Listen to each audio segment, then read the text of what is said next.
నేను ఇచ్చింది కేసీఆర్ కాదంటే కదా నువ్వు చేసేది. నేనే చెప్తున్నా కేసీఆర్ ఇచ్చిందని. జరిగింది అని గంట పద చెప్తున్నాను. ఎవరు నాకు చెప్పాల్సిన అవసరం లేదు, నేనే సాక్ష్యం. అన్నం పెట్టుకుని మరుస్తారా? కష్టం కదా. అయితే రాజకీయ పరిణామాల వల్ల కొంతమంది దౌర్భాగ్యాలు చేసినటువంటి బాధల వల్ల నేను కొంత నిర్ణయం తీసుకుని మారాల్సి వచ్చింది.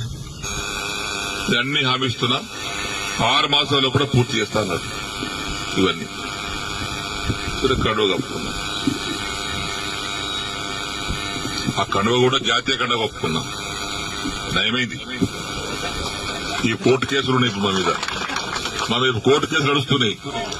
అరే చేతి గుట్టు కండువ కప్పుకోలేదు బాబు, ఇందిరమ్మ బొమ్మతో కప్పుకోలేదు, జాతీయ కండువ మోదీ కూడా కప్పుకోలేడు ప్రధానమంత్రి, అది కప్పుకోరా చెప్పిన. అసలు ఆ కథ వేరు లీగల్ గా.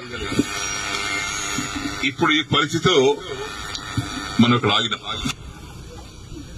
దానికి కొంతమంది రకరకాలుగా మాట్లాడుతాం. తర్వాత మొన్న నవంబర్ 7 తారీఖు నాడు సీఎం గారింటి మీటింగ్ అయితే పోయినా.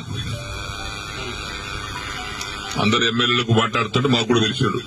అది ఫిరాయింపుదారుల ఎమ్మెల్యే మీటింగ్ పెడితే అందరం పోయినాం. మీటింగ్ అయినాక విడివిడిగా మాట్లాడిపోయినాం.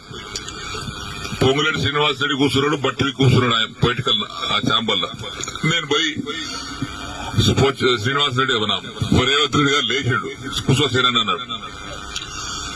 ఒకటి అడిగితే సమాధానం చెప్పినా కూర్చుంటా అన్నా. ఏందన్నాడు? నేను నీకు 21 జూన్ నాడు నాకు కండువ కప్పిన రోజు నాకేమైనా పైసలు ఇచ్చినావా? నన్ను ఏమైనా కొన్నావా? కట్లట్టు వస్తున్నా కొన్నావా చెప్పు. నాకేమైనా ఇద్దరు ఉన్నారు.